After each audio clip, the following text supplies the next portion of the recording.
Welcome back to another episode of Rock Boys Football. We've talked a lot of Auburn football this offseason, a lot of it having to do on the recruiting trail where Hugh Freeze, hotter than pretty much anyone in the country. But with football less than a month away, it's time to focus on what this Auburn team is going to look like in 2023. Now, before we get into it again, just want to say thank you to you guys. It's truly been a blast talking Auburn football. There's not been many boys higher on this Hugh Freeze era than the fellas, and it's been really fun to talk with you guys in the comment section about how we think this is going to play out, taking a deep dive into the offense. So appreciate you guys checking this out. If you do enjoy the content, consider subscribing to the channel, but more importantly, let us know in the comment section what you guys think, because we're going to start it off with relatively a hot take. And Dill, I'm going to kick it to you. Auburn's quarterback battle, right? You have Payton Thorne, Robby Ashford, Holden Geriner sounds like he's going to be in this. I'm going to ask you the question, what quarterback offers Auburn's highest ceiling on the offensive side of the ball in 2023? Yeah, and honestly, it's got to be Robby Ashford. Now, the problem is we've seen Robby Ashford play really bad football at times in his Auburn career, and I do think a lot of Brian that. Harsin. Yeah, no, and I was going to say a lot of that's like an unfair representation because you're talking like they didn't have good offensive lines. They didn't have particularly great wide receivers. They did have some good running backs, but the offense wasn't, I don't know, it didn't seem like a dynamic offense by any stretch of the imagination. No. Coming from the play calling standpoint as well. So I don't think he was totally given a fair shot to kind of thrive. And now with Hugh Freeze, who's a guy who's been as good as we've ever seen really developing this type of quarterback, a Robby Ashford, you go back to Malik Willis, Chad Kelly, some of those guys who, again, Robby Ashford shows some of those traits in his game.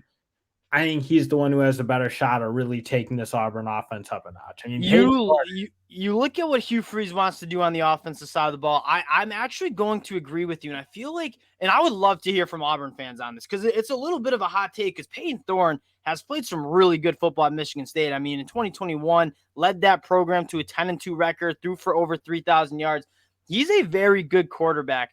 But in terms of what Hugh Freeze wants to do on the offensive side of the ball and how dynamic he wants his offenses to be, I think it's really hard to ignore what Robby Ashford brings to the table. Now, I do want to highlight some of the things that were just so bad in that Auburn offense. And I don't need to dive into it too much because Auburn fans who are listening to this, they watch the games. They know how bad this offense looked. But particularly with Robby Ashford struggling at pushing the ball down the field, right? I mean, a below 50% completion percentage with a 6.5 yards per pass. So you were not completing a lot of balls. That's 122nd nationally, and you were 101st nationally in yards per pass. So you're not completing a lot of balls. You're also not pushing the ball down the field. Those are some really bad numbers. Now, what Robby Ashford, I think, if you're an Auburn fan and why you're so excited if Robby Ashford trots out week one as your starting quarterback is he's not going to be starting if he hasn't gotten meaningfully better at pushing that football down the field. And if he has shown those improvements under Hugh Freeze, who, again, a quarterback wizard, I mean, you got to be feeling really good about what this offense can look like with Robby Ashford brings to the table with his athleticism in 2023. And that's the thing. Again, a high-level Robby Ashford is just a different caliber player. And I know Payton Thorne had his share of success at Michigan State, but the issue with him is if he's pretty much as good as the pieces around him are. I mean, when Michigan State had Kenneth Walker, an effective running game, and a couple pros at wide receiver, he was very effective. Then the next year they lose Kenneth Walker, they don't run the ball. He was extremely ineffective. So I think he's kind of a guy who will go as far as the guys around him will go. I'm not sure he gives them the shot to really break through. I mean, if Robby Ashford cranks it up and is playing really good football, again, I don't necessarily think either of these guys are the quarterbacks of the future to win this program. That'll be Walker White, my guy. Of course, it'll be Walker White.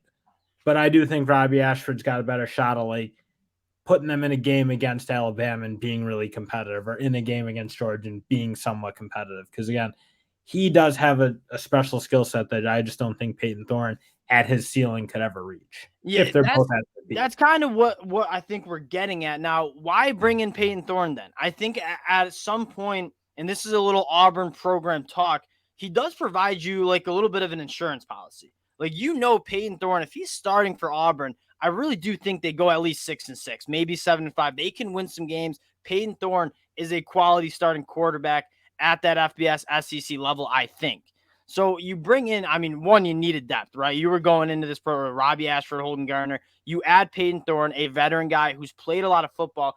At the very least, he's adding a floor to this offense that is relatively high and some quarterback competition in the room, which, again, is very, very important. When you mention it, like, we're talking about Robby Ashford's skill set and what we think he could project to be. Yeah. I mean, we haven't really seen that on the field, particularly in the neighborhood of what it's got to be. Because, again, last year, yes, the things around him were bad, but, like, he didn't do his part necessarily in elevating that team. So, again, And it's that's not. I think Peyton that's Thorne adds a lot of value to this team because, again, he does give you a guy who you kind of know what you have. I think that's a perfect segue into kind of talking about this Auburn offense as a whole, because I know a lot of people want to focus on the quarterback battle, and rightfully so. It's the most important position on the field. It's really hard to win football games with bad quarterback play.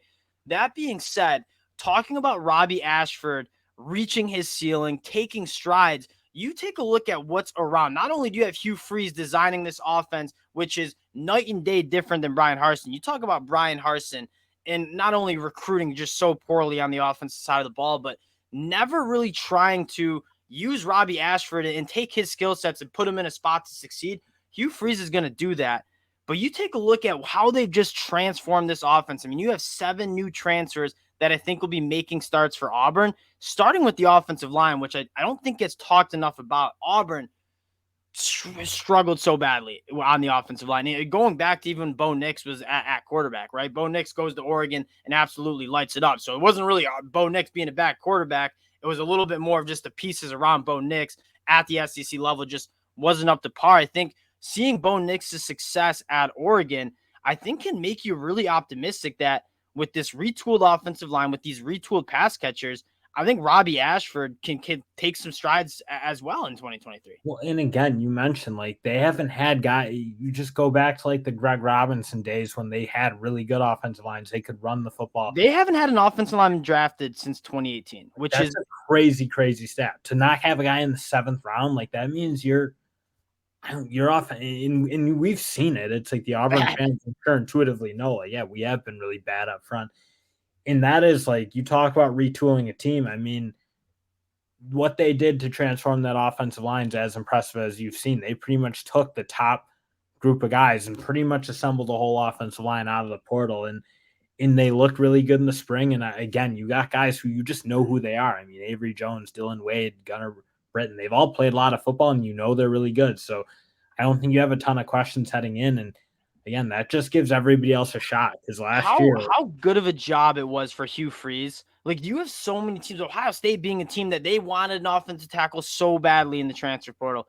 Auburn was able to go and grab 2 starting offensive tackles and arguably the best center you saw in the transfer portal in Avery Jones.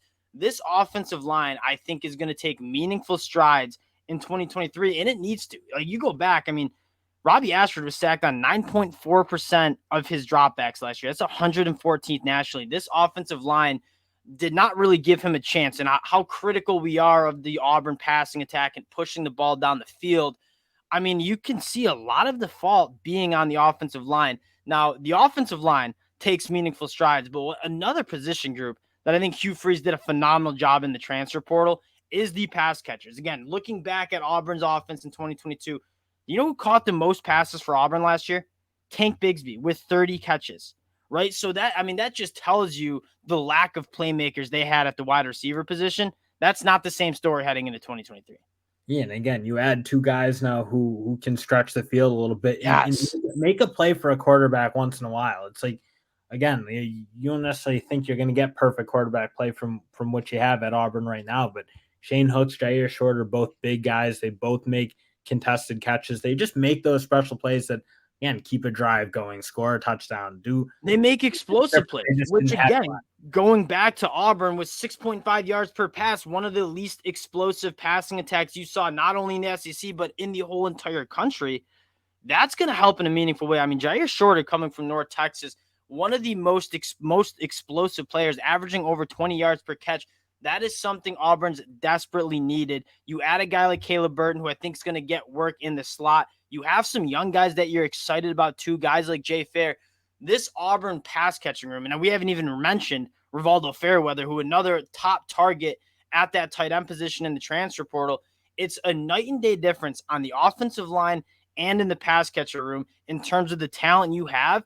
And with Hugh Freeze calling the plays, it is so hard to see this offense not taking massive strides in 2023 and potentially Robby Ashford taking some massive strides and being one of the more dynamic quarterbacks that we'll see in college football, hopefully for Auburn fans. Well, and that'll be the thing. So, like, when you get back in that quarterback play, I think you look at this running back room, you still feel really good about that position. It's been the one spot that's kind of worked for the past. We should dive into that real quick, Coach, because you lose Tank Bigsby, who was one of the best running backs in the country last year.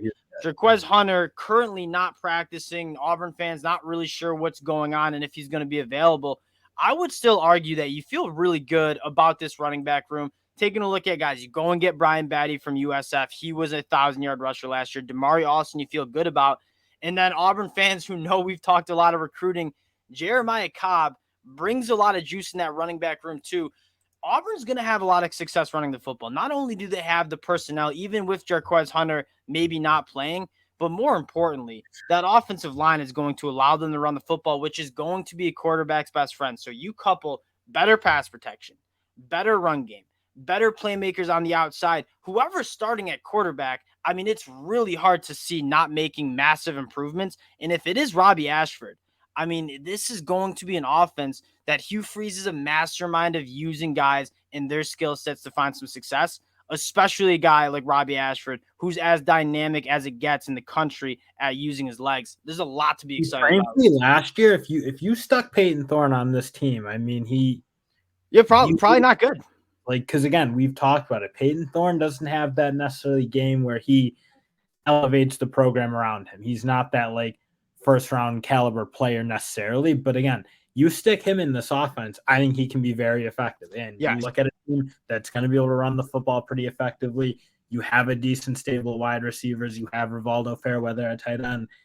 I think you have the mix to be successful with Peyton Thorne. But again, if you get Robby Ashford playing big time football and he's making the throws he's got to make, and you then bring in the dynamic running ability, he certainly is the guy who gives you the higher ceiling. But again, I do think Peyton Thorne's so valuable because you're not going to have like a 4-8 season or 3-9.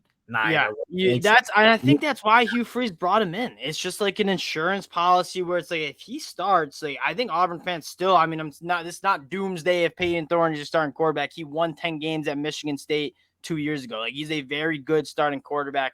But for me personally, as kind of a pseudo Auburn fan at this point, we talked a lot of Auburn football. I'm rooting for this program.